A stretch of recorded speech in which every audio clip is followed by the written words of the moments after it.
Omaha, Nebraska recently released its annual water quality report, and our water nerds dug through it so you don't have to. Make sure to comment below to suggest which city our water nerds should tackle next. Let's start with lead. Lead enters tap water through old lead service pipes and lead-containing plumbing.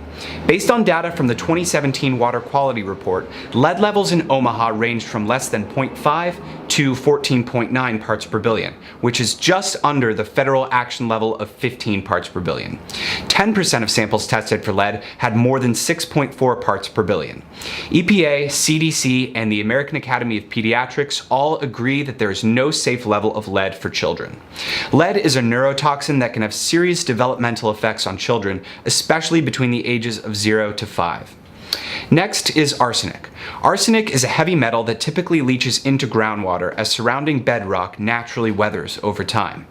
Concentrations of arsenic in Omaha's drinking water were detected as high as 5.07 parts per billion.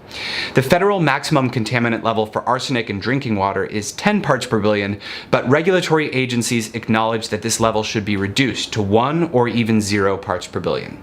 Arsenic is a toxic substance that is linked to a long list of health problems in humans.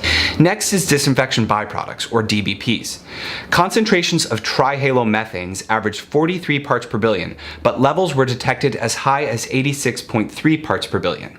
Haloacetic acid concentrations averaged 19.3 parts per billion, but reached levels as high as 40.4 parts per billion. Disinfection byproducts are a category of emerging contaminants, which means that they have been detected in drinking water, but the risk to human health is still unknown.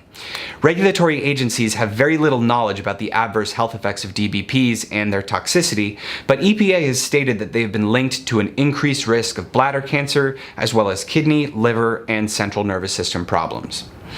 Last is Chromium-6. Chromium-6 is a highly toxic metal that is currently unregulated by the EPA.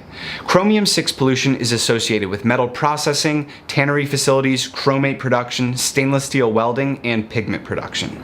This year's water quality report detected concentrations of chromium-6 as high as 1.4 parts per billion. These levels are nearly 70 times higher than the concentration determined to have a negligible impact on cancer risk. EPA has acknowledged that chromium-6 is a known human carcinogen through inhalation, but is still determining its cancer potential through ingestion of drinking water. Lung, nasal, and sinus cancers have been associated with chromium-6 exposure. Our water nerds are on the lookout for other cities to cover. If you would like us to see what's going on in your hometown, please let us know and comment below. Also, if you have any questions about this report or anything else water related, drop us a line at hello@hydroviv.com or visit hydroviv.com and use our live chat. Our water nerds are based in Washington, D.C. and will gladly answer any questions you have. Thanks so much for watching.